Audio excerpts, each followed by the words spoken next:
Oh, yeah, you cracked the case? Listen, I'm stupid. It's 1994 at LaGuardia Airport in New York. 24-year-old Prince Khalid bin Al Saud of Saudi Arabia runs to airport police officers, screaming that he's been kidnapped, and points to the two men who had been accompanying him. If there are any of my loyal subjects here, please call the embassy. And CNN, the prince shouts at stunned onlookers. And CNN. The confused airport police officers detain the men, who calmly present some paperwork and explain that they are bail bondsmen. The police allow them all to go. The two men rent a car, throw Prince Khalid into the trunk, and drive 24 hours to Miami. Jose Moreno was born in 1970 in Bogota, Colombia. At age 5, Jose became an orphan, and he and his younger brother, age 3, were forced to fend. Okay, love that. Right off the jump. Big fan of this kind of RTCA content, okay? This ties perfectly in to what we were talking about. For themselves on the dangerous streets. Colombia was in the middle of intense military conflict, and thousands of displaced children roamed the streets and sewers, trying to hide from predators and the death squads who targeted them. For 2 years, Jose protected his younger brother fiercely, foraging and stealing food and finding safe places for them to sleep. In 1977, the two boys were picked up by an orphanage, and before they knew it, they were on a plane to Michigan with their new parents, Jim Gignac and Nancy. By the way, that... God. Anyway, I'm not going to say anything. I'm not going to say nothing. But also, this is kind of what the Sound of Freedom is about, but like they do it in an identical way. I'm not going to say anything else. I'm just going to say that it is a bit odd that there is a business for this, okay? But it's not like the cartel doing it, and obviously their lives are like oftentimes better than the way they were. You know what I mean? It's like yeah, child trafficking, but legal. Fitzgerald were a middle-class couple who were eager to give the two brothers a better life.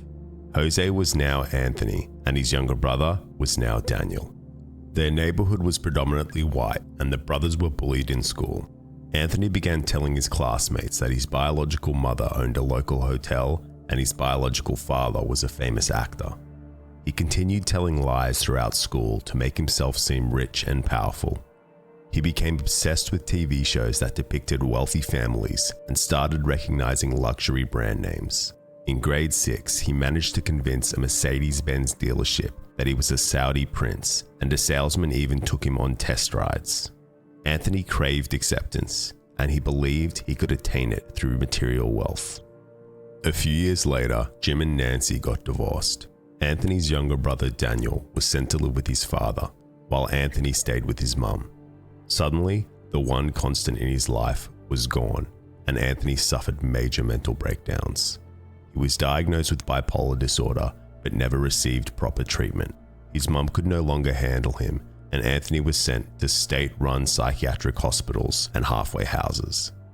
He felt abandoned and trapped in these facilities, so at age 17, Anthony ran away and found himself on the streets once again. Anthony decided this was the perfect opportunity to form a new identity for himself. He started going by Prince Adnan Khashoggi, who was a real Saudi arms dealer and the world's richest man at the time. Anthony convinced an Arab family in Michigan that he was a Saudi prince and lived with them for a couple of months until he got caught. He then made his way to the land of glitz and glamour, Los Angeles, and managed to obtain a credit card under the name Omar Khashoggi. He was caught and convicted for failing to pay his $8,600 limousine bill. In 1991, Anthony turned 21 and really started to up the ante. Victimless His name crime. was now Khalid bin Al Saud. Victimless crime. The name of a real Saudi prince. Bro, that's okay, dude. That's valid. That's justifiable. You should always do this. He racked up a $3,500 bill at the Beverly Wilshire Hotel over 4 days. He rode around in limos but never paid the $7,500 bill, he convinced the Louis Vuitton store on Rodeo Drive to let him have a set of luggage that his father, a Saudi prince, would pay for later. He was caught and spent a short stint in jail, while the LA Times newspaper dubbed him the Prince of Fraud. That same year, Anthony managed to obtain an American Express. One thing that I do find really cool is that this was kind of the perfect era. You know what I mean? We're talking like pre-internet, like perfect era for this kind of like con men, for schemes and like this kind of fraudulent activity where like communication is not great. However, nowadays we still have a lot of people that utilize the internet because like now so much of our consciousness is basically uploaded into the net and so much of our existence is online that you can still kind of do fraud, I guess. It's just not as physical. The fraud that you do now, you do by, presenting yourself a certain way online. Tate is a good example of this. Yes, exactly. Andrew Tate does a decent job with this. And has done a decent job with this. Khalid bin Al Saud. He stayed at the Ritz-Carlton Hotel in San Francisco for several weeks before landing back in jail for 53 days. He then violated his probation and spent Christmas at the luxurious Halekulani Hotel in Hawaii. He befriended other guests at the hotel and conned a couple into writing him a check for $8,500 in shares for a Saudi oil company that didn't exist. He then convinced another couple to cover his $20,000 hotel bill before disappearing. In July 1993, Anthony turned up at Disney's Grand... Bro, who the ever-loving fuck has 25 grand to just drop like that? That is fucking nuts. Brother, the type of people that he's scamming, like, they have to be... Like, this also seems like I don't want to say victimless crime, but, like, god damn, if you have 25 bills in 1993 to just write off like that, then it's not the end of the world for you. You know what I mean? Nobody's selling the house and the car to be able to help some random person out by giving them a quick 25 bills. That's nuts. Rich people unironically have too much rich people class consciousness for their own good. They stan a fellow rich guy.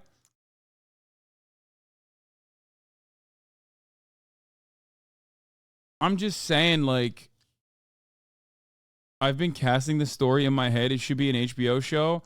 Yeah. The problem is it's not like Anna Delvey, like a cute white lady. So maybe that's the reason why people haven't made this yet. You know what I mean? I just don't. I love con men stories. Catch Me If You Can is great. You know what I mean? But I genuinely don't think that like the people that gave him this kind of money, like they're not losing it. You know what I mean? Like they forget 25 bills on a daily basis. And Floridian Resort in Orlando, where he ran up over $14,000 in fraudulent credit card charges. He pleaded guilty and was given probation, and once again... The Catch Me If You Can guy made up his story? No, really? No, wait. Isn't Catch Me If You Can also the television show with the super handsome man? They turned it into like a television show where he would like also work with the FBI to like catch other con men or whatever, like white collar.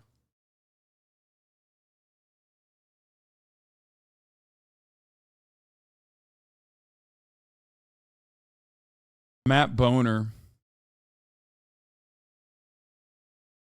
I low-key love that show. Dude, I had my fucking like CW USA era, okay? It's not CW, USA era, where I would watch White Collar, I watched Suits, but it became unwatchable later. But I certainly did like White Collar when I like the earlier seasons. Vanished. He was caught after he swindled $27,000 out of the Grand Bay Hotel in Miami and $51,000 from the local Saks Fifth Avenue. Burn notice was, he was never charged for with me. fraud and grand theft. While in jail, I couldn't get into as Prince Khalid. I couldn't get into burn notice. Sorry, I'm gonna run this back. Hold on. The Grand Bay Hotel in Miami and $51,000 from the local Saks Fifth Avenue. He was charged with fraud and grand theft. While in jail, Anthony, as Prince Khalid, began calling lawyers to pay his bail. He promised that his father, a Saudi prince, would cover all the legal fees. Oscar Rodriguez was an attorney from Miami who saw this as a great business opportunity and agreed to take on the prince as a client. Oscar Rodriguez hired 2 bail bondsmen to post a $46,000 bond to release the prince. The bondsman picked up Anthony and drove him back to their office to wait for the money from the Saudi royal family. But when hours passed with no sign of the money, the bail bondsman had to drive Anthony back to jail. In the car on the way back, Anthony asked the bondsman to stop at an American Express office. He got out of the car, entered the office hysterically crying, and claimed that he had been mugged and all his credit cards had been stolen. He said he was fearful of how upset his father, the king, would be, and begged to get his cards replaced. The American Express staff asked him to verify his identity by correctly stating his last 2 purchases. Little did they know that Anthony had sneakily promised Rolex watches to other staff members who agreed to give him the correct answers. The next day, American Express issued him a platinum card with a $200 million limit. Oh, dude, this is like, okay, by the way, this low key is like using racism to your advantage. They're like, oh, he's a brown guy and he claims he's Saudi. You know what I mean? He's a brown guy who claims he's Saudi, so like he must be, right? Like if you hit the right kind of like the right sense of entitlement, if you hit that frequency perfectly, these guys are probably used to rich people fucking bullying them all the goddamn time. And the racist patina allows him to like take it to the next level. This is why they constantly lock down my $2,000 credit limit account and I have to call to verify and give info I don't even know about myself.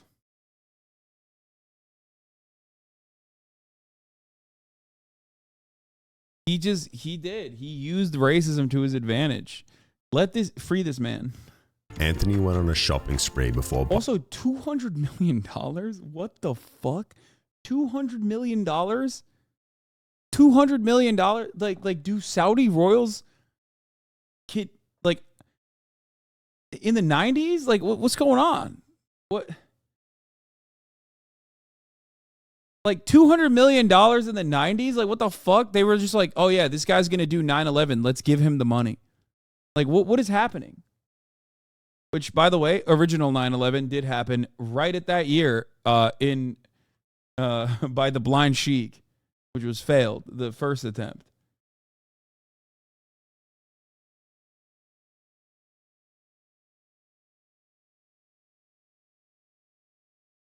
I genuinely don't get it. I don't understand. Like I don't understand why a bank would ever do such a thing.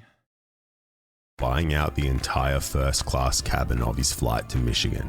He pledged to donate $1 million to a university in his home state.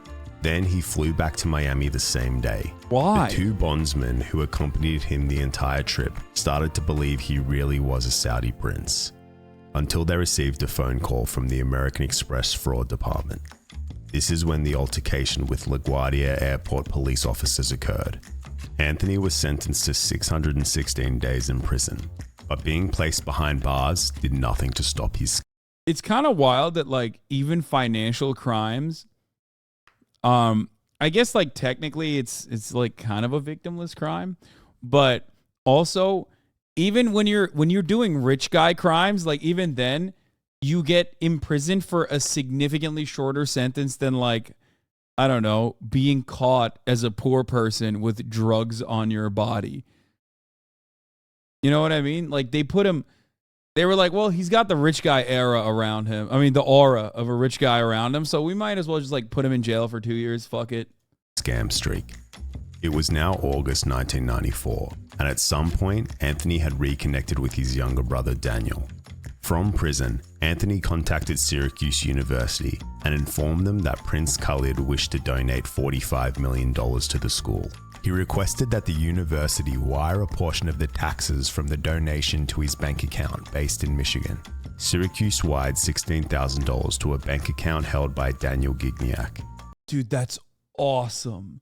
That is fucking awesome. That's so sick. Both brothers were convicted, with Anthony receiving 46 months for wire fraud.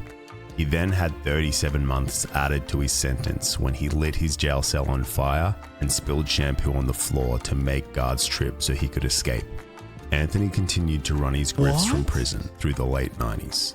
He fooled a Yale graduate lawyer and even had a meeting with Johnny Cochran, who was by then famous for his defense of O.J. Simpson.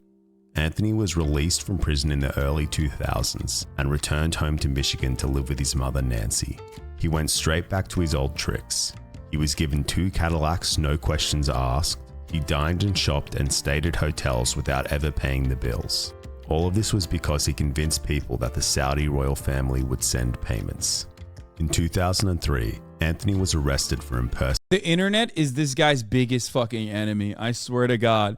Like, the window of opportunity is shrinking as like technological advancements are being made. You know what I mean? Like as he advanced through life, the internet is making it harder and harder for him to scheme. And he's also old enough that he can't like really keep up with the technological advancements and he can't use it to his advantage, it seems like.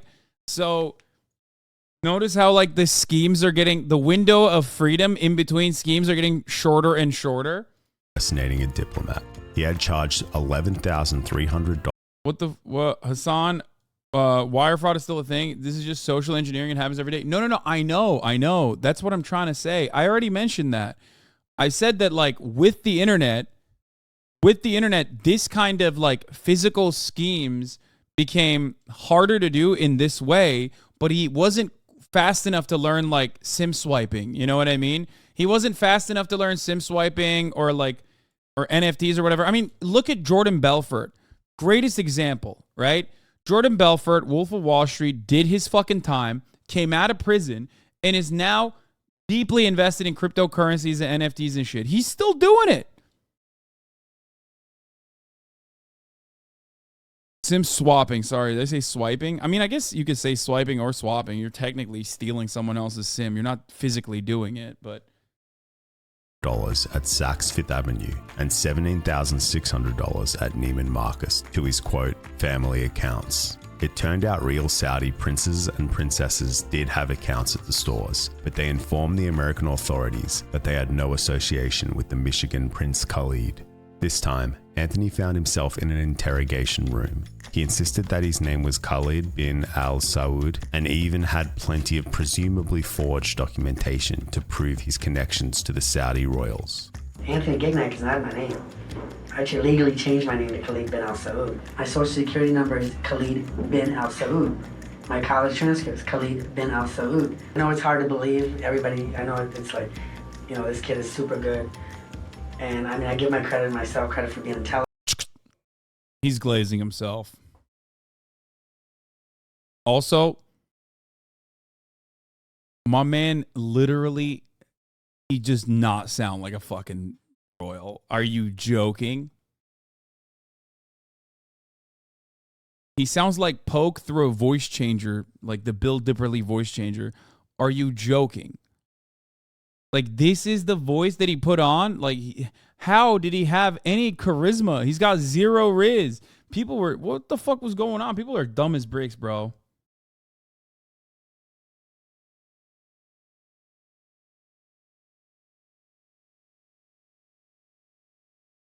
Enough. Okay, well, let me call the embassy and just show you how I can get a hold of the ambassador from Saudi Arabia.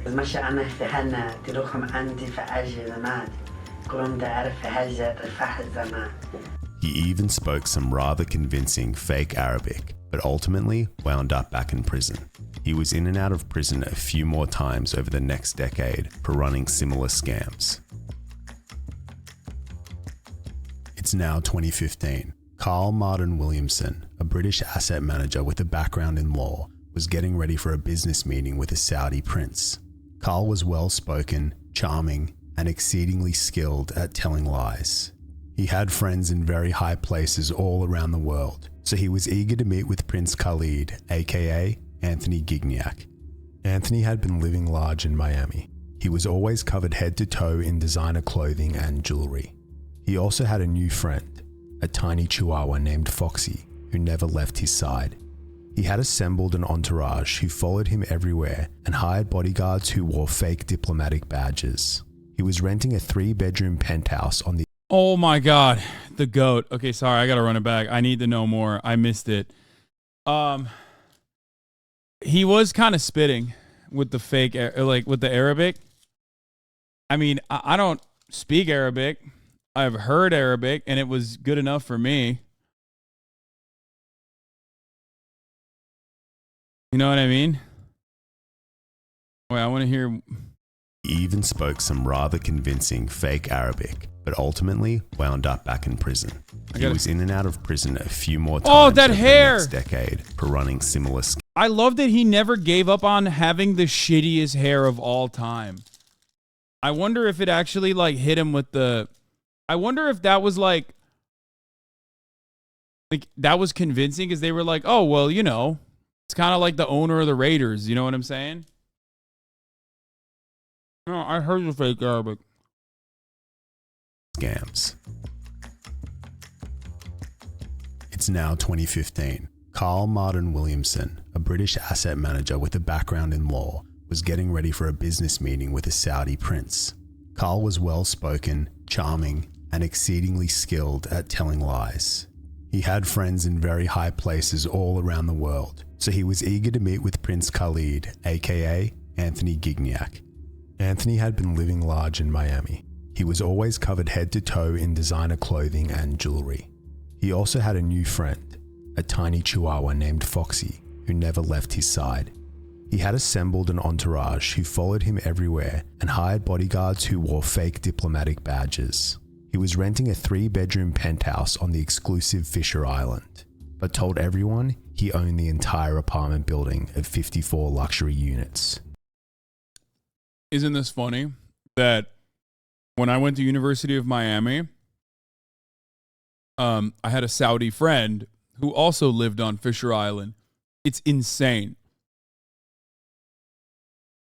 He, of course, was like a real...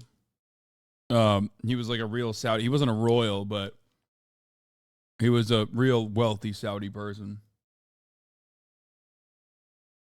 who went to University of Miami. Yeah. They owned, his dad owned the, what was it? I think it was a Lamborghini, Lotus, and Bentley. Like all, they don't anymore. But his dad owned the his family owned all of the Lamborghini, Bentley, and Rolls Royces and Lotuses in Saudi Arabia, like all the dealerships.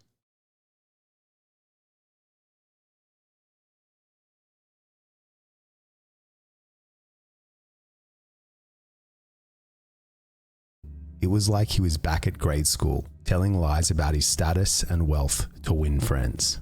Anthony had a proposal for Carl. The world's largest company at the time, Saudi Aramco, had announced they were considering going public. The Saudi Arabian oil company was valued at a record $2 trillion. And Anthony claimed that as a Saudi prince, he could offer a quote, "Bro, I'm not kidding. He's like Ariana Grande. He could be Korean here, okay? My man could have slipped into that so quick. Like, he's Colombian, but he like lied and said he was like Saudi. But right here, if he just told motherfuckers he's like, he looks less Arab. He looks more Korean than he looks Arab here. Friends and family special for potential investors. Carl didn't hesitate. He agreed to set up an investment company for the prince, Martin Williamson International. Carl worked his connections and told potential investors about his opportunity to buy the pre-IPO, or pre-initial public offering, so that when Aramco does go public, they would see the same level of returns as the Saudi royal family would. High net worth individuals would need to first demonstrate their respect and devotion to Prince Khalid by presenting him with extravagant gifts such as jewelry and Rolex watches. Altogether, Anthony and Carl fooled 26 people into handing over a total of $8 million. Yo! None of the funds were ever put into business opportunities or legitimate investments. Not only did they con wealthy business people, bankers, and attorneys, they also convinced regular people to give them significant amounts of their money. Regular people? Who the fuck's a regular person that's like, oh yeah, here's $100,000 so I can own a piece of fucking Saudi Aramco pre-IPO money. Victim impact statements reveal that several of these people have not been able to recover from their financial loss. Carl helped usher Anthony into a whole new league of white-collar fraud. Anthony always knew how to look and talk the part, but now he had connections to real high flyers to give him credibility. Carl even purchased diplomatic license plates from eBay for the prince to adorn on his luxury. Wait, why can you do that? Why is that allowed?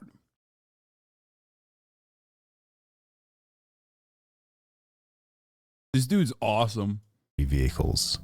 Anthony and his entourage hung out on his yacht, took joyrides in his Ferrari, ordered thousands of dollars worth of food at Miami's top restaurants, and posted it all on Instagram.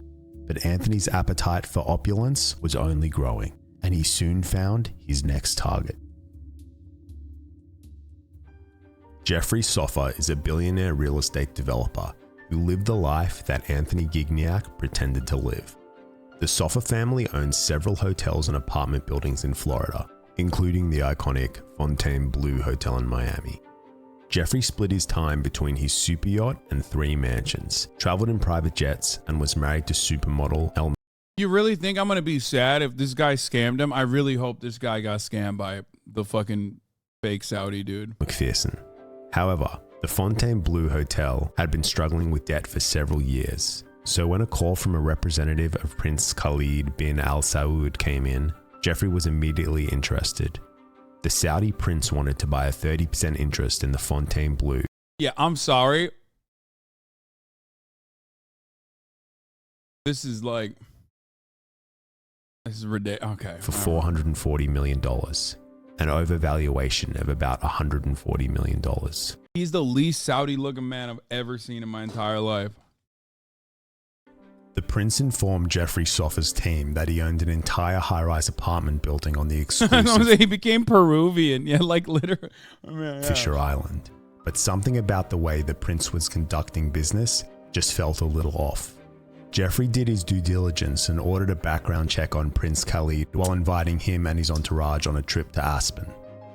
They boarded Jeffrey's private jet and soon found themselves in the lobby of the Grand St. Regis Aspen Resort. Prince Khalid's phone rang. It was the management of the apartment he was renting. They had received an inquiry about whether he owned the whole building. Khalid realized that Jeffrey was onto him and reacted by throwing a huge tantrum in the middle of the lobby. "You've insulted my honor," the prince screamed. "My father, the king, is going to be very upset." He threatened to back out of the Fontainebleau deal unless the Soffas presented him with a gift as a sign of respect. The next day, the group reconvened for lunch. Jeffrey, who had already gifted the prince artwork and a $5,000 diamond-encrusted dog collar for Foxy, gave Khalid a $50,000 Cartier bracelet. This seemed to placate the prince, and they proceeded to their meal. Jeffrey glanced over at Khalid and noticed he was eating a large portion of prosciutto. Alarm bells immediately started. Are you fucking joking? Bro. All right, first of all, oh, this is the funniest ending. It's the funniest conclusion. Brother, do cocaine, gamble, engage in usury, drink alcohol, but never eat pork. It is the one rule of Islam, which is not even like a rule, but it's a joke in every fucking Muslim community. Motherfuckers will do everything on the planet, every haram thing under the sun, but they will never eat pork. And when you don't grow up eating pork, unlike me, okay, I even broke that cardinal sin, you don't develop a taste for it. So that's part of the reason why most people who don't even give a shit about Islam will like never turn around and fucking eat pork ever, because they just don't care about it.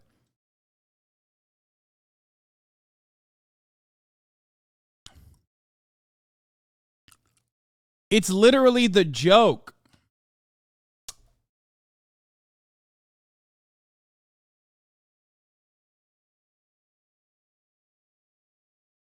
Started ringing, as pork is a forbidden meat in the Islamic faith. Back in Miami, Jeffrey and his team started digging deeper into the prince. They enlisted the help of a private investigator who produced a long report of the fake prince's 30-year scam. My Muslim homie from college was bi and did coke but would not touch a piece of bacon. Yeah. Straight up. Straight up, dude. I'm telling you. It's like, it's mostly cultural after a certain point, but it's not even a fucking joke. Like, it is a joke. It is a joke in the Muslim world where it's like, you just don't eat pork. Anthony Gignac had been arrested or convicted 11 My man went to jail for prosciutto times in his life, and it was concluded that he may have really started to believe he was a prince. His goal was to get close with the Soffa family, so he could tell potential investors that he was close with the Soffa family. He had no intention of ever purchasing the Fontainebleau Hotel. This report was then handed over to the FBI, and the Diplomatic Security Service, or DSS, was assigned to the case. Anthony and Carl had been traveling around Dubai, Hong Kong, and London to meet up with more potential investors. They were now offering opportunities to invest in a non-existent casino and pharmaceutical company. Anthony was, of course, flying with someone else's passport. DSS agents were waiting for him when they landed at JFK International Airport on the 19th of November 2017. Anthony was placed under arrest and his false passport and belongings were all seized. He protested in the middle of the airport, screaming that he had diplomatic status. SS Chat, Secret Service, calm When down. that didn't work, he tried a different tactic. I have national security information you'd be interested in hearing, he offered. Carl Williamson's North Carolina home was raided on the 14th of December 2017. Federal agents interrogated him for 6 hours, but he insisted that he didn't know the prince. He's so fucking smart. He's so smart. Immediately, I have national security interests. Dude, come on. I can't get over his fake Arabic ass going to Dubai. Did he just stick to English? Yeah, probably. Was a fake. That same night, Carl tried to hang himself. He died 2 days later from the injuries. In May 2018, Anthony Gignac pleaded guilty to impersonating a foreign diplomat, aggravated identity theft, and conspiracy to commit wire fraud. Investigators discovered dozens of forged documents from over the years that supported Anthony's claims of being a Saudi prince. Federal agents seized $450,000 worth of jewelry, along with $80,000 in cash and various pieces of... It's awesome because, like, God, what a perfect demonstration that, like, rich people are not rich because they're fucking smart and they earned it. You know what I mean? Especially at that level, most of the motherfuckers that he's conning are like recipients of intergenerational wealth. So they just think, oh, this is one of our own. You know what I mean? It's awesome. I mean, this guy was so dumb. He was eating fucking pork while portraying himself as like a Saudi guy. Ay, ay, ay. It's 2017. How did he not know the internet is booming? I think in the internet era, like he did the Instagram shit. Like he used the internet to his, like I was saying, he used the internet to his advantage because you can do like really solid, you can portray yourself a certain way, just like I said with Andrew Tate in the internet era, and capture the attention of like people because he just looks a certain way. Expensive artwork. However, it was discovered that some of Anthony's watches and jewelry were fake, and much of his bling were actually cheap glued-on diamonds.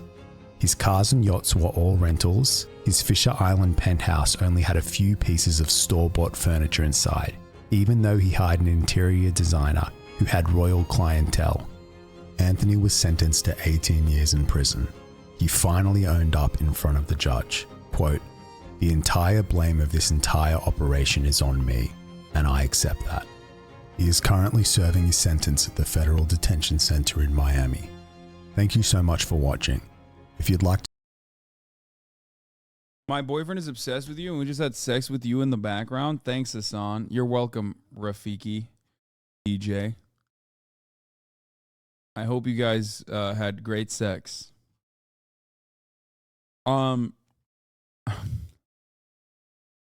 He wins the ultimate con. Our taxes allowing 3 hots and a cot. Well, I mean, he lived a pretty good life. His IG is still active, is what people were saying. Maybe someone else is managing it or something. No, it's not active. Yeah, no. Go Heat. Thanks, Goran Dragic. You are my favorite Heat player.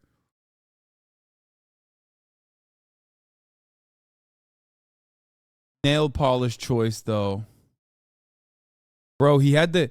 Dude, this is how people thought he was still a royal. Because he has that finger thing that the British king has. You know what I'm saying?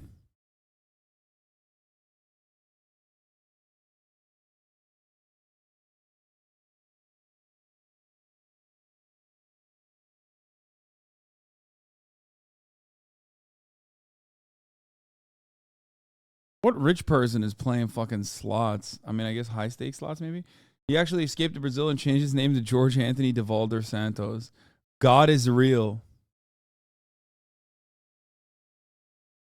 I like the mentality of people that go back to his Instagram, old-ass Instagram page and say, like, fuck you, dude. Like, what, did you get conned by him? Why are you so mad? Like, this guy is writing for America in the chat. I feel bad for his adopted family. They brought him to America not to defraud people, nor to focus on material items. From his brother, seems like he really needed to address his bipolar manic depression. So sad. Like, it seems like they're more mad because he, like, was a fake rich person. You know what I mean? Like, if his family was just rich and he did all of this shit and, like, conned a bunch of people, like, the only problem with this guy, the only issue with him was that he was just not born into intergenerational wealth. So many people do this shit all the fucking time, and it's not even criminal. You know what I mean? The irony. Hope you live the rich life in the state pen, you thieving pig, where you fat, dirty ass belongs. I love that. You're like, you didn't even want to write ass. Put dollar signs.